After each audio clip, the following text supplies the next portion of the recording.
Hey everybody, this is Ricky Warwick from Black Star Riders and Thin Lizzy, and you're listening to the Your Morning Coffee Podcast with my very good friends Mr. J. Gilbert and Mr. Mike Etchart. Weekly music news for the new music business. From Music Technology Policy, must-see documentary, The Way the Music Died. From Music Business Worldwide, major music companies lost billions in value last week after a report led people to believe streaming subscriptions are shrinking in the UK. Music Business Worldwide doesn't think that idea smells quite right, and we're not alone. And a slightly shorter article from Hypebot. 2 lawsuits could reshape how much labels pay artists for streaming. Oh, yeah. Jay, what do you say we jump into these stories? Because this is going to be exciting and fun stuff to talk about. So kick back, everybody, because here we go.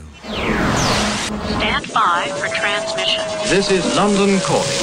Wake up! The revolution is at hand! Your morning coffee is on the air. On the air. On the air. On the air. On the air.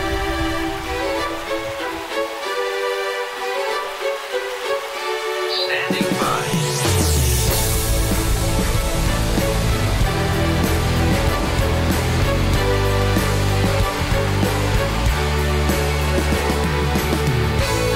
Your morning coffee, the weekly music news for the new music business.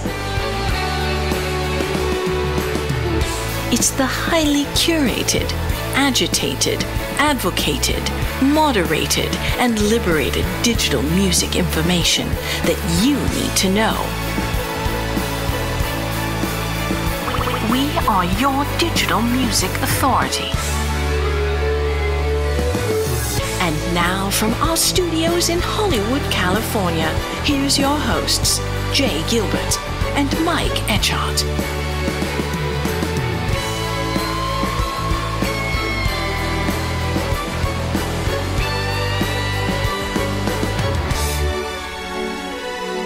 And top of the morning to you, Jay Gilbert. It is so nice to see you. Great to see you, my friend. We have been talking already for 28 minutes before we hit record. Yeah.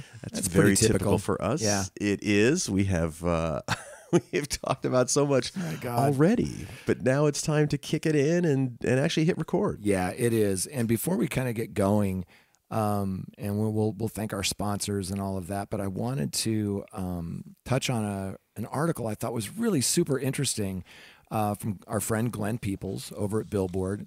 And the headline was "Vinyl Prices Might Seem High Today, but they were worse in 1978.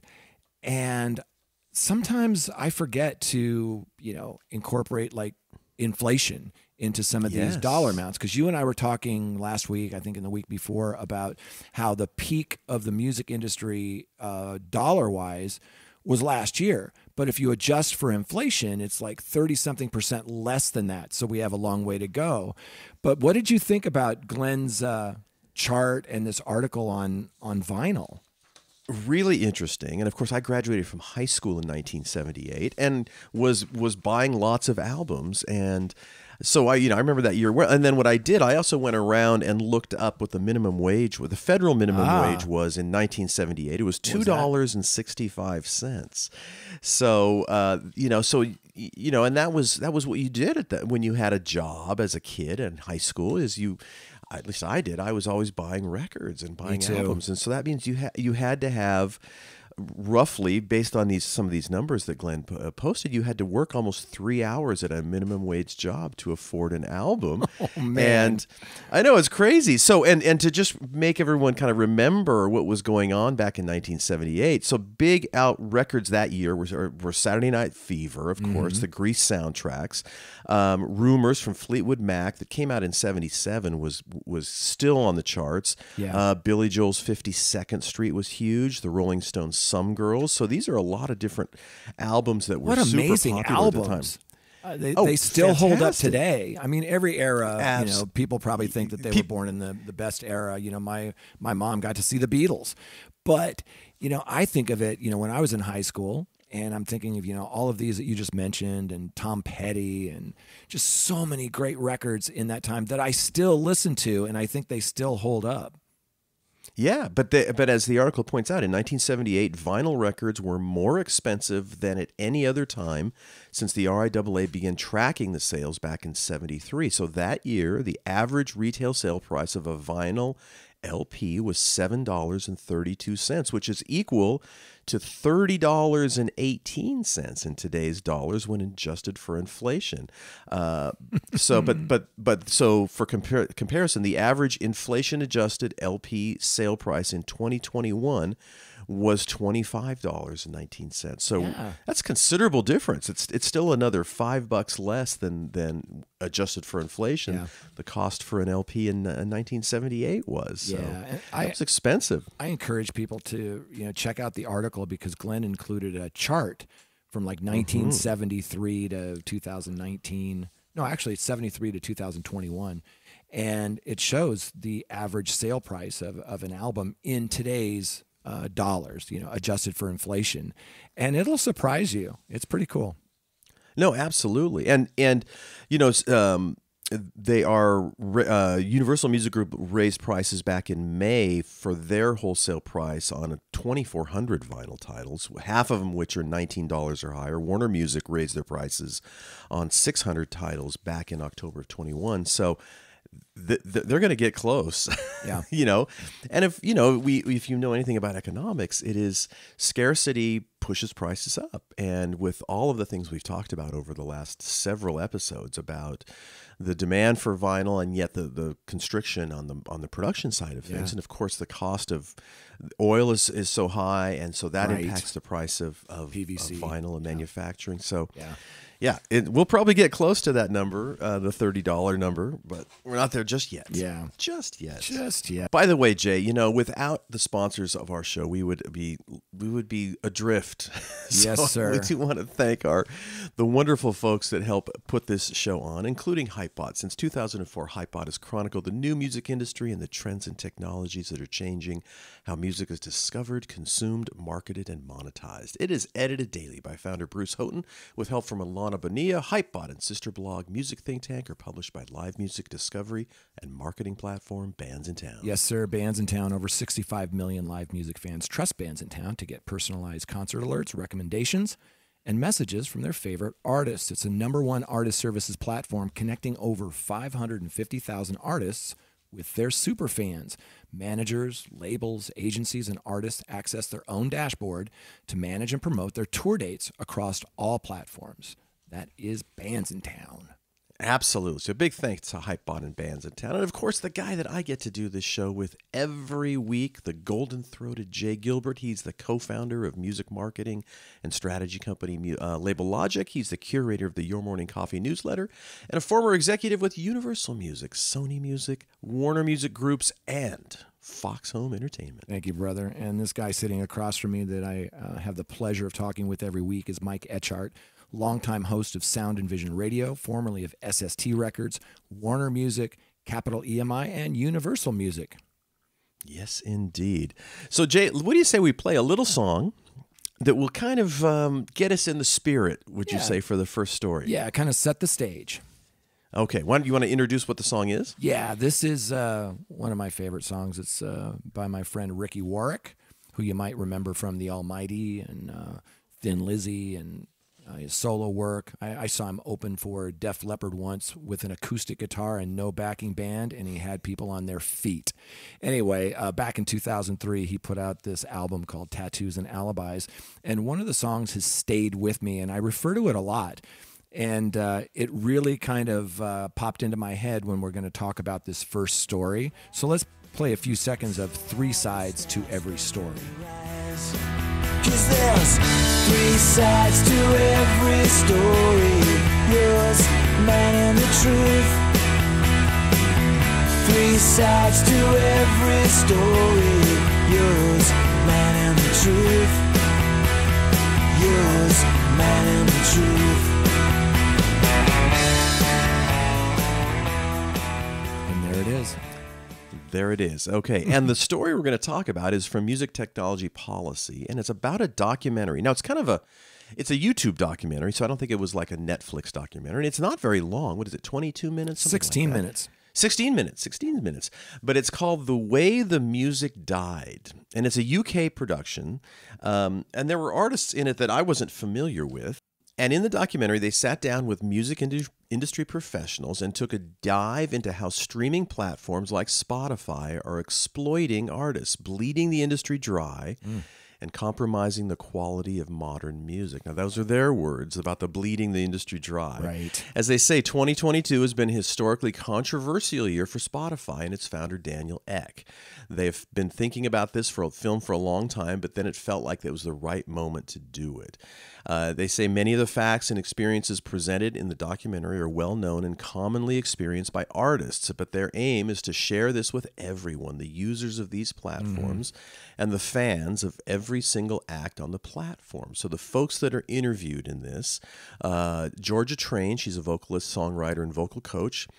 Michigan Fitzgerald, vocalist of Bird Eats Baby, music teacher and studio engineer. David Milky Hooker, who's a rapper, a producer, and a mental health activist. And Krista Banks, founder of Not Saints, an artist manager and touring musician. Yeah, so that sets the table. It does. This video, it really focuses primarily on Spotify. And it starts off with some interesting Spotify stats, right? Spotify is the world's biggest music streaming service, they said. I would argue that YouTube is the biggest music streaming service, maybe not for revenue, but certainly for volume of music. But let's not let facts get in the way of a good story. Spotify has over 82 million songs on the platform as of this year, and a user base of over 400 million. We talk about that quite a bit. 180 of those, so almost half of those, are paying users. That's why they're called premium users, right? They have an estimated 8 million artists on the platform, and it dominates music streaming. If you look at just pure play DSPs, and let's leave YouTube out of this, they claim that it dominates music streaming with 32% market share, which is double of their nearest competitor, which is Apple Music. In 2021, Spotify made nearly 10 billion euros. That's about $10.5 billion in revenue. They streamed 110 billion hours of music. And for those of you that are keeping track, that's 12 and a half years of music. That's a lot. But here's one of the things that I want to talk about a little bit as we move into this, is that the documentary states that, quote, the majority of artists received, 0.003 to 0.005, which is 1/3 to 1/2 of a penny for each play. That means to make $1, they say, they'd need 330 streams. But did you catch what they said there? The majority of artists receive that.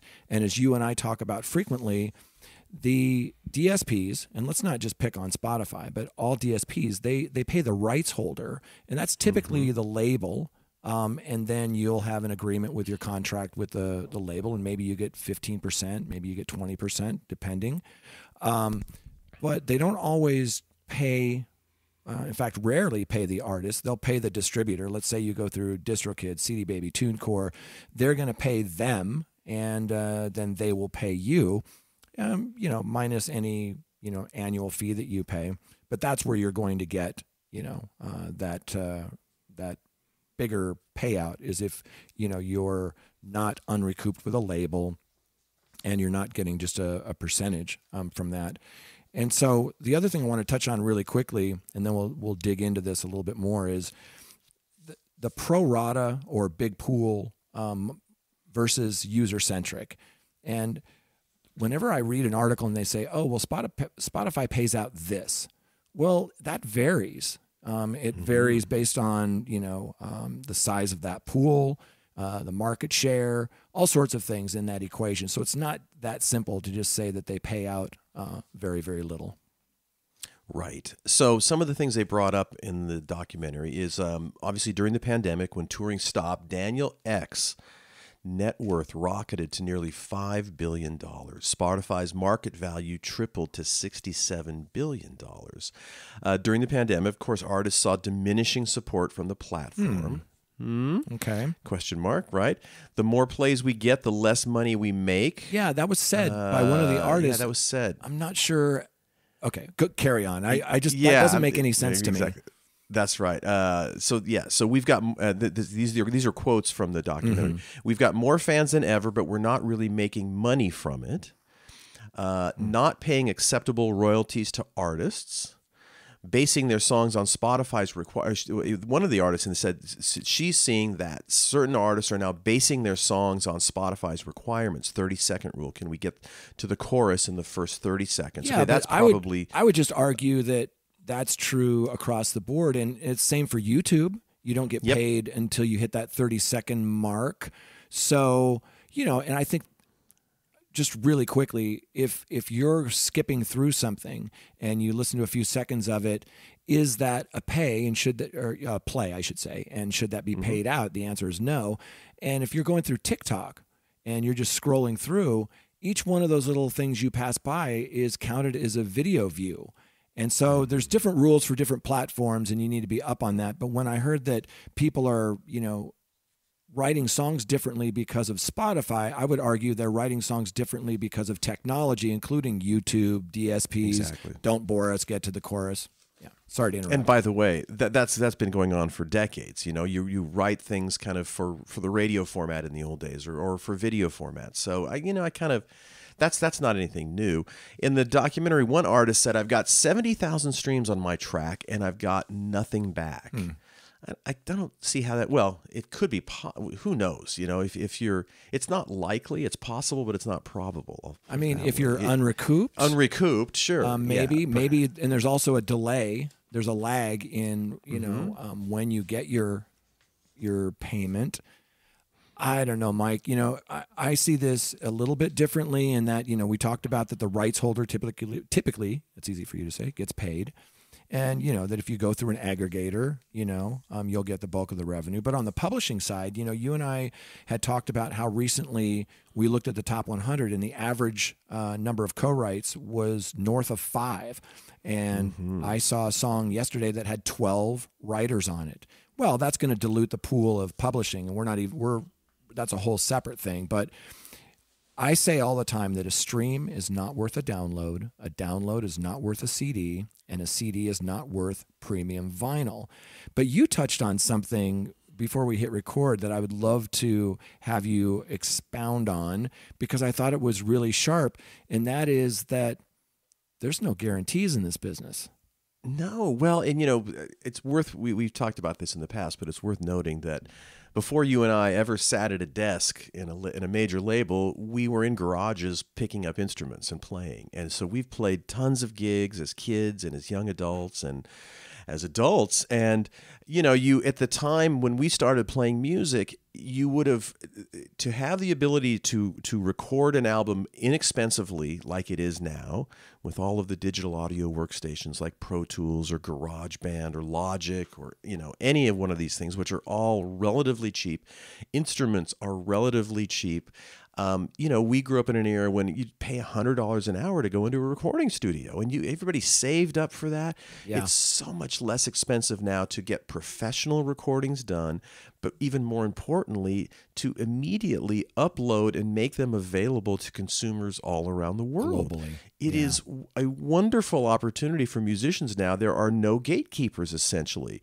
And that's the good news and the bad news, right? Be careful what you wish for. And I think we've covered a couple of stories in the past where people have said in these articles, just because you can upload music doesn't mean you should be guaranteed to make a living from it. And I think that is, I don't want to be a jerk about it, but I remember the other way it used to be when you basically were trying to get a deal with a label and for them to pay for you to go into a recording studio and all of these hoops you had to jump for. So again, be careful what you wish for. Yes, so now there are no gatekeepers, none whatsoever, and it's very inexpensive to record music and to make it sound great and to upload it and make it available for your friends to hear on a device. It's crazy, but so I'm thinking in that context when I hear these people come kind of grousing about not being able to make money now, but I will couch that statement with something else, which is, but I do understand the frustration that you have.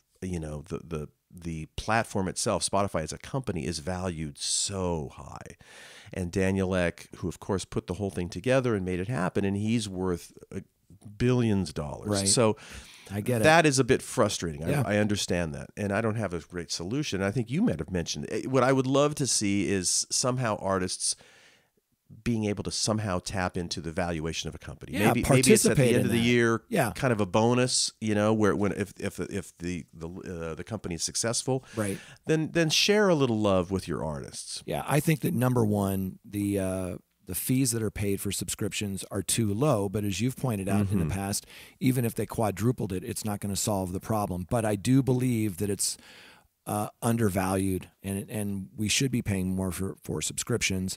And yes. I do think that artists should be paid more. Songwriters should be paid more. That's not what I'm saying. I'm just saying that there's no ROI in music. This business has a 93% failure rate if you're looking at just ROI. And I think that's really important. They also get upset, and again, they're picking on Spotify, but there are a lot more digital service providers, DSPs out there than Spotify. But they bring up Daniel Ek's statement about releasing music more consistently. His quote was, "It's not enough for artists to release music every 3 to 4 years." And people were upset about that, but he's 100% right. It's an always-on music industry. And we find more success, especially with developing artists, when they have a release cadence and regular things, maybe every 4 to 6 weeks, putting things in the market, having marketing assets like banner sets and videos and all sorts of things, publicity surrounding those things. And sometimes it works, sometimes it doesn't, because this is the music business. One of the artists complains that it's not feasible due to costs involved, and that wealthy artists have an advantage. But I agree with what you said, that, yeah, it is expensive to buy a guitar. It is expensive to buy a drum set, but it always has been. And if you want to be in this, you need to be good at what you do, but you also need those tools. But I see people recording albums. I've had clients record full-on albums and EPs from home that sound world-class, because we always talk about, when you release music today, you're not just competing with the people in your city or in your region. You're on the DSPs right next to, the Chainsmokers and Drake and Doja Cat or whatever, and you got to be buttoned up. So one other point is they talk about how it's devaluing the music, and I'm not sure I agree with that. To your point, it gives you this larger global access to that fan base. But, of course, there's a lot of noise. There's a lot of tracks being uploaded every week. But the one part of this thing that I totally agree with is they talk about the mental health ramifications, and that's important to you and me. And we have talked about this, and we will continue talking about it, because today, when you put out music, it's more challenging. And I'll walk through a couple of things, and I'd love to get your thoughts on it, Mike. Like, the way that I see it, and of course that's just my opinion, I could be wrong, is number one, you have to write great songs. You just have to. And you have to record great songs, and you have to play great live shows. So let's put that aside first and foremost, right? If you can do that, well, then today, which is different than when you and I were playing music, you have to worry about things like Facebook, Instagram, Twitter, YouTube. You might be on Patreon. You might be on Twitch. That's a full-time job right there. So the next thing you have to do is, you got to look and see how you're performing. Spotify for artists, Apple Music for artists, Amazon Music for artists, YouTube Analytics, et cetera, Vibrate. There's so many different places to look and see if what you're doing is helping to grow your audience, right? And then finally, I tell people all the time, it starts with a street team, and that could be your boyfriend, your girlfriend, your mom, your dad. But at its core, you start with that street team, and then you go from there with evangelists, and you find later a publicist, and maybe somebody who's into sync, and you start worrying about things like merch, and then your imaging and branding, like photos and videos. The list goes on and on and on, and that can have a toll on your mental health. But I don't think you can point a finger at one DSP and say these people are bad and it's affecting my mental health. Yeah, I don't think so either. Although it's certainly a consideration, and of course, we rightly so have so much more awareness about mental health, and that's it is hard to be an artist. Boy, it really is. And then when you wrap in that expectation of expecting a living, to earn a living wage or to earn enough money to comfortably live while pursuing your art, that's an unrealistic expectation. It's never been like that. But it's the business we have now, and so you have to kind of work around that and find your water level. But I think I think we both kind of looked at this documentary somewhat with kind of cocked heads, going, I don't think that, I'm not sure I agree with a lot of this stuff. But it's if nothing else, it's certainly a barometer for how artists feel at the moment. Yeah, it really is. And whether rightly or not, yeah. that I think a lot of people are looking at Spotify as the enemy. And as you pointed out, they're not the only DSP. They pay more than YouTube, and there's other DSPs. And again, not to say that they're wrong in this documentary. Some of the things that they bring up are spot on, but no one promised you that you're going to make a living with music. Number one, and number two, if you look at streaming and the payouts, do your research and get the facts on this stuff, because Spotify's paying out like 70% of the revenue they take in, and that's the same that iTunes did. And whether you agree if that's fair or not fair, take a look at that. And also, when you're looking at this documentary, I would hope that there would be another side. It's like Ricky Warwick says, there's 3 sides to every story: yours, mine, and the truth. And I only heard one side of this, and it wasn't fully explained. Like, if you didn't get any money from your streaming, why not? Let's talk about your deal with your label. Let's talk about when it came out. Let's talk about all of that. Maybe there is a problem there. But I do know artists that are making revenue from streaming. Maybe they go through DistroKid and they pay an annual fee, and so they get a lion's share of that revenue. And then there are some that maybe get a big advance from a record label, and it's not recouped yet. And you look at these statements, and holy cow, they're very confusing, and there's a lot of different line items, and it's a lot more complex than people think it is. But this wasn't a fair and balanced approach to this issue. And I think we're just trying to be kind of the counterweight to that a little bit. And again, let me stress this. We're not saying that artists shouldn't be paid for their work. We absolutely should. I think artists, songwriters absolutely should be paid more. But it's more complex than just poking at one DSP. Well, and as you point out, one of the challenges of having these conversations is really kind of comparing apples to apples. And it's so hard, as you've just said, when you look at these people talking in this documentary about their situation, there's so many things you can't know or you don't know, and you have to kind of dig in and find out what their deal is. What do they have going on in the background? And just like it's tough to, when you talk about Spotify and how much artists make, it's different every month in terms of the pool. And so just having these conversations, you really have to level set at the beginning and kind of get as much information as you can to really have a cogent conversation about what's fair, what's not fair, because it's a shifting landscape, and it's different for different artists, what kind of deals they have, it's really hard to do. 100%. And, a little bit of shameless self-promotion before we move on to the next one is that if you read your Morning Coffee, the newsletter, if you listen to the podcast every week, you're going to hear all sides of these issues, and they're evolving and changing. And Mike and I like to say that they've changed while we've been having this conversation. So, listen to other sources, read. And if you're too busy to read, listen to the podcast. We'll keep you posted on all of this.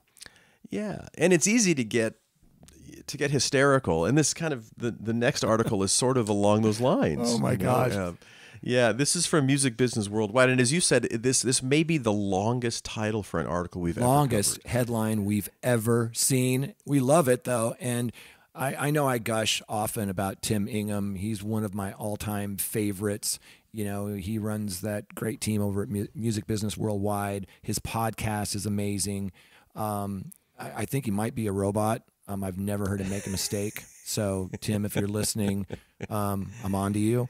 But what I love about his pieces, and they're different than most writers in that he does the research and he's on the earnings calls, just like Glenn Peoples is and some of these other really great analysts and writers. And so it's not just his opinion. He's looking at these headlines and going, wait a second. Yeah. So if you didn't hear it in the intro, here's the headline. Major music companies lost billions in value last week after a report led people to believe streaming subscriptions are shrinking in the UK. Music business worldwide doesn't think that idea smells quite right, and we're not alone. Wow, I need a nap. That is a wordy title. Yes. By the way, I would also point out both Glenn and Tim are also very cheeky. You know, they're kind of smart alecky. Yes, they're sassy. Exactly. So to kind of cue this up, as he says, the latter half of last week wasn't a particularly fun period to be the CEO of a major music company or indeed of Spotify. So on Friday, the 17th of June last week, a report from consumer survey platform Kantar began inspiring global headlines that carried rather grim news for the global music industry. So the BBC reported cost of living, music subscriptions canceled to save money. A periodical called Deadline ran with UK music streaming subscriptions shrink as customers try to save money. And Kantar itself posted a blog entitled, Is Inflation Squeezing Consumers Out of the Music Streaming Market? The sky is falling, my friend. Yes, it is. Let me get my hard hat on. So what happened? So Universal Music Group's market cap fell by over $4 billion on Thursday, June 16th, according to YC Chart's data. Spotify's tumbled by $1.45 billion on the same day. Warner Music Group's dipped by nearly a full $1 billion. Wow, so that's insane. Pretty soon you're talking about real money. Absolutely. Yeah, I mean, that's just so crazy, that much market cap loss. And, you know, as Tim points out, that report's devastating conclusion was that over 1 million music subscriptions were canceled in calendar Q1 this year in the UK, with, quote, wanting to save money, unquote, being cited as by 37% of the consumers as the reason. And he said that certainly doesn't sound positive, especially when you consider that Kantar put out a similarly damning report about UK consumer cancellation about Netflix in Q1, and that shortly after Netflix admitted that it had lost 600,000 subscribers globally in Q1 2022, and now expects another 2 million net subscriber loss for Q2. So we have to say that elements of the Kantar's latest report, certainly the doom-laden media and investor reaction to it, have left music business worldwide a little puzzled. And he goes on to talk about, you know, why this loss of subscriptions happened, and they talk about churn. And he said, for one thing, 1 million UK subscribers quitting their music services in a given quarter is actually kind of expected. Right, of course. And, you know, we've talked about this a lot. You especially on the movie television side, you know, we all as consumers have so many decisions to make. You know, how many subscriptions do you want to carry? Do you want to have Hulu, HBO, Netflix, you know, all of these things, Disney Plus, and you have to kind of include a music subscription service in there as well. It's so funny you mentioned that, Mike, because yesterday I was talking with Glenn Peoples, and he rattled off everything that he subscribes to, and I think I went and got coffee, came back, you know, let the dogs out. It's stunning. It's incredible. Yes, and so we all as consumers make decisions on which ones do we want to keep. But I think, as you and I have talked about a lot, music, while included in that, is kind of off to the side. Most people only have one music service. Yeah. You and I being... Because the product is the same basically on all the DSPs, yes. But on Hulu and Disney and all of those, it really is not, right? Exactly. But even the music companies have churn. People come and go in the subscription service for a variety of reasons. And so what they kind of do, what Tim does is kind of go, well, what is typical churn? And there was an interesting thing back when was this that there was they had talked just a few weeks Spotify, ago. Yeah, just they don't talk about churn very often, but there was something that happened, a presentation. Let me go back to the it was that. It was when Spotify, when they did their 4-hour Investor Day presentation. They was in that presentation, a bunch of important numbers were revealed for the first time, including topically the fact that Spotify's user growth in LATAM appears to be slowing down. So at the end of that, the CFO, Paul Vogel, took to the stage and talked about some of the things in which everybody is interested in is churn. Here it is. AKA the amount of paying subscribers who leave the service in a given monthly period. So he revealed that in past few years, Spotify has seen strong reduction in its churn rates, which, as Spotify has today, June 20th, confirmed to Music Business Worldwide, are calculated on a monthly basis. Yeah. So he claimed that in 2017, Spotify's global monthly churn rate was 5.5%, and that this had been reduced to 3.9% by 2021. Right. And what's more, he said Spotify's churn rate in developed markets, including the UK, fell to just 2.4% at the end of 2021. Right. So that gives you... So there is obviously monthly downturn, but boy, this churn rate is down to 2.4% in major markets. That's... Man, can you imagine if people at Netflix would be dancing on the table if they had that low of a churn rate? Well, again, don't let facts get in the way of a good story. Tim points out, how many UK-based people would you expect to be unsubscribing from music streaming service each month, via these numbers? The answer, 600 and almost 694,000 per month, or 1.8 million people per quarter. That's more than the million unsubscribes Kantar reported for a very normal quarter in the UK based on a churn rate so small. Spotify is beaming about it. So they're turning this thing that shocked everybody, and there were headlines everywhere. It's Netflix all over again. People are jumping off of streaming services. It's, it costs too much. They want to save money. Yeah, no. What really happened was they have a regular churn rate, which is actually falling. And this was actually a number that Spotify was very happy about.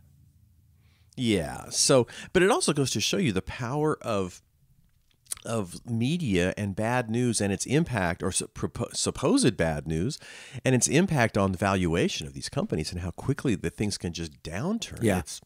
It's pretty shocking. But, we all know that economics is so much psychology. If you believe something is happening, that's self-fulfilling prophecy. Perception's reality.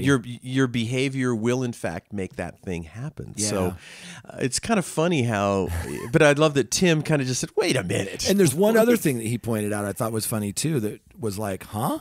He said that, one particular element of Kantar's survey seemed, in his words, wobbly. The firm's report suggests that some of the main reasons for under 35s, at least in the UK, the reason they're planning to cancel their music subscriptions include not a wide enough selection of music, too many advertisements, or having technical difficulties. Too many advertisements on an ad-free music subscription? He goes, question mark. Yeah. So look, the only question that really matters here is, was the volume of UK streaming subscribers still growing in Q1 or not? And he says, by all accounts, yes, it was. Yeah, absolutely. So great piece. It's a great piece, and it's again, we love Music Business Worldwide, and one of the great things too is they're based in the UK, and so it gives you a UK thing. And one of the things that we learned basically when we were marketing artists, the UK is a relatively small country, and things happen very quickly there. And so you can see how this sort of a news cycle, things can just get, whoa, this is the sky is falling. Right. Very fast, faster there than it is here in the US. And so these things, it's great to get that viewpoint. A UK viewpoint from Music Business Worldwide. It's very different the way the markets operate over there than here, just in terms of the rapidness with which things can happen. Yeah, they're painting this global music business, with this UK report, which is a little bit misleading. And I'll just leave it by saying that there was an executive from Believe that said there's nothing that we're seeing right now that indicates a significant drop-off in UK music market subscriber growth numbers. So the sky is not falling. No, it's not. No, it is not. So, all right. Well, since all of these articles were so well intertwined, Jay. Yeah. So very lovely of you to do that. The next thing is from Hypebot. 2 lawsuits could reshape how much labels pay artists for streaming. So yeah, let's jump over to that. A lot of talk this week, especially about Yeah. the first one. Let's kick it off by saying that Bruce Houghton, our friend over at Hypebot, wrote this. And these are 2 lawsuits that the industry was sort of buzzing about. More so, I think, the Fortet versus Domino. And as Bruce points out, 2 lawsuits, one involving indie artist Fortet and the other legendary rockers Orleans, take aim at how record labels calculate streaming payments to artists. Collectively, they could have a major impact on how much artists get paid when their music is streamed on Spotify, Apple Music, and other DSPs. Talk a little bit about this Fortet thing. It's super interesting. Yeah, so back in August of 2021, Fortet, whose name is Kieran Hebden, sued UK indie label Domino for applying a historic royalty rate to streaming revenue and downloads of 4 albums he released on the label between 2001 and 2010. So let's not forget, if you signed a label deal back in 2001, it was a completely different universe. Absolutely. Completely different. So, you had all kinds of things related to physical product, and that's just not the way it is. So it says when he signed, streaming services didn't exist. His contract at the time stipulated an 18% royalty rate for physical sales, and that's what Domino then paid on streaming. Okay, that's okay. Whoa. So his lawsuit argued that a 50% royalty was reasonable and sought damages. So last November, Domino retaliated by pulling his first 3 albums off all streaming services. Yeah, that's when the shit hit the fan. That's pretty uncool. Yep. But last week, the lawsuit was settled with Domino agreeing to pay the full 50%, and that streaming should be treated as a license rather than the same as a CD or vinyl sale. Huge. So that is really interesting. Treated as a license rather than the same as a CD or vinyl sale. So while not binding on other labels and artists, Domino's settlement agreeing to pay 50% sets a precedent that others may be forced to follow. At a minimum, expect more lawsuits based on similar claims. Oh, yeah. Very Count on interesting there. Yeah. Yes, Yeah. Exactly. So that The was second super one- interesting. Yeah. And I think that this isn't the last we're going to hear about this. This is very important. This is a huge deal in the music business right now. So, and as you were just about to point out, the second one was Orleans, the band Orleans. I don't know if you remember. I know you and I remember them, but they had a couple of big hits with "Dance with Me" and "Still the One," huge songs. They had a lawsuit with Warner Music, and this one could also have a broad impact on how artists are compensated for streaming, right? They're still active today, and their lawsuit alleges that Warner has been deducting international intercompany charges, right? Intercompany charges from its foreign affiliate companies that unfairly reduces what they and other artists get paid. In their lawsuit, the 2 key guys in Orleans, they call foreign fees a relic of the days when the collection of revenues from foreign record sales entailed significant labor. With digital streaming and then digital reporting, revenue collection and payment should now be virtually automatic. And this is a class action lawsuit, and they say it's potentially a game-changing lawsuit, because of that class action status. So beyond eliminating onerous fees that reduce Orleans royalties, it could mean fairer payments for thousands. Holy cow. A couple of really big conclusions to some lawsuits this week. Yeah, and these, of course, are these legacy contracts, and Orleans has been around since the 70s, and that Still the One, they must kill it still on commercials and television licensing. I mean, I hear it all the time. all the time. Absolutely. But yeah, the most famous sort of legacy thing in contracts is breakage, right? So remember, they deduct a certain amount of money for breakage, and of course, there's no digital breakage anymore. Well, let's talk about that just for a second. Just for those that don't know, it used to be that you would ship these CDs and vinyl records to, when I worked at Tower Records, and a certain small percentage of them would be either defective or broken, and it was well less than 1%. And it cost so much more money to box those up and ship them back that UPS was getting rich. And finally, the record label said, wait a second, we're just going to extend a certain discount to you for breakage. And if you don't have 1% that's broken, you can just keep that money. But that breakage became different things over the years. And I remember in the download era, it was if you earned money from, let's say, mp3.com, and they paid you $100 million, for a lawsuit because they were using your music. At a time, that fell under breakage, and it's been evolving over time. And so, to your point, there are all sorts of things in these contracts that are, from these old contracts that may or may not make sense in this new music business. But you have an artist like Orleans who's literally been around or is being paid on contracts that they're drawn up in the early 70s, I think, probably. There's just so much of it doesn't make sense, and nobody has taken the time to go back and I think you could probably make the case that nobody's in a super big hurry over there at Warner Music Group to go back and adjust these contracts or to make changes to make it a little bit more fair. So, there's a lot of artists out there that are still kind of stuck under these old out of date contracts. And so maybe this is going to shake the tree a little bit and make some pretty substantial, I hope it does, make some super substantial changes, because it's, there's a lot of active artists making a lot of money live and whose songs are still being played on the radio. And I'm sure, and we've talked about countless times about how important catalog is for the streaming services, and how it's a big number is catalog artists in terms of, enormous. You're talking about a lot of money, and I can see why Warner Music Group, not at the risk of singling them out since they are mentioned in this article, or other major labels. Yeah, we'll get to that eventually. Maybe not. Maybe now they're gonna have a fire lit to kind of force the issue. Yeah, it's been a big week in music news. We tell you every week, check your morning coffee, the newsletter. Man, the last few weeks have been ridiculous at just the sheer volume, not of just music news, but really important music news. And we try to do the best we can to talk about it on this podcast, and I try to do the best job I can at curating the newsletter. But there's only so much space in that newsletter, and it was, again, an embarrassment of riches the last week or two. Well, and I will give you the shout out that I do often, which is we are so fortunate that you spend the time to do that, because thank you. It hasn't been that long where you'd get, you could read Billboard.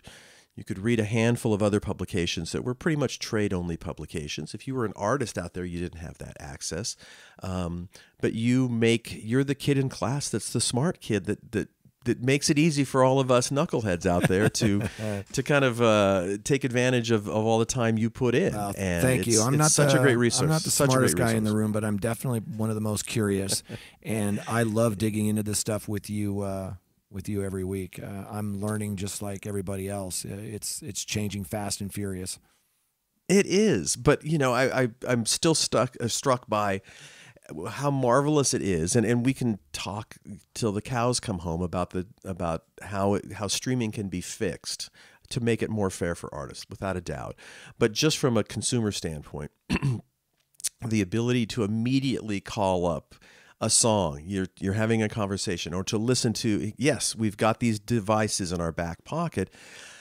It's miraculous. And it's and to just I wonder what is that song on Steely Dan's Asia, the third track that I haven't for a long time. I'm just going to call it up right now, and you could even use your voice if you wanted to on a lot of these. It's like Star Trek. I remember a comedian recently talking about somebody who was on a flight, and they were upset and complaining that the Wi-Fi was out. And he was like, you're in an airplane, at 40,000 feet, flying through the air at 600 miles an hour, and you're complaining. You're in this modern miracle right? And I feel like that about streaming sometimes.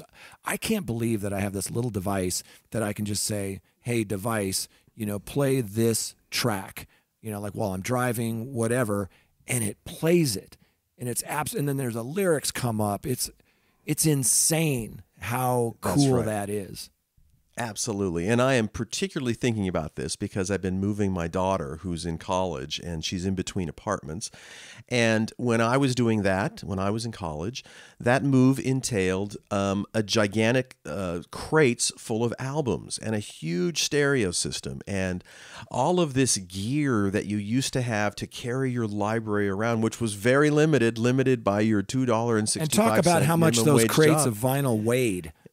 Oh my God, they were just backbreaking, and that was always the first thing that you packed away and moved. And, it's just a foreign concept for my kids that, even though they like vinyl and recognize it, but the kind of the non-portability of music in our era.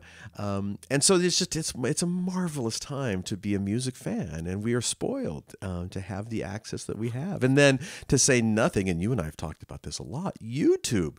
That's all of the recorded music that you get on the streaming services. So you jump over to YouTube, you want to hear live versions, you want to hear interesting covers, you want to hear how the song was made, you want to hear the multi-tracks. Somewhere all that stuff's lying around, and it's unbelievable. Yeah. There's not enough hours in the day, but you could sit on YouTube all day long and just go down that rabbit hole.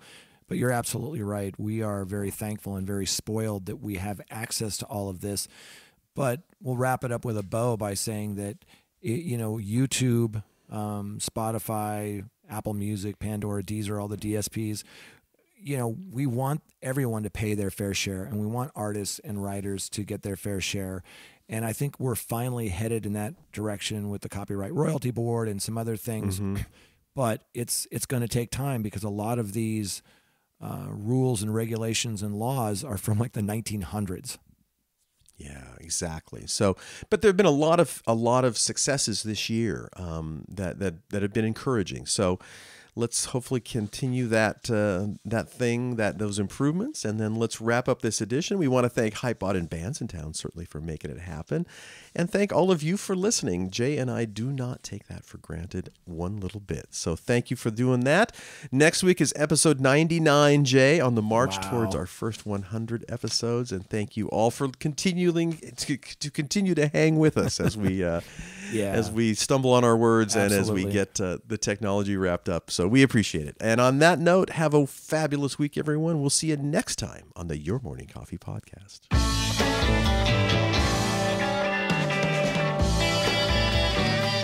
You've been listening to Your Morning Coffee, the weekly music news program for the new music business.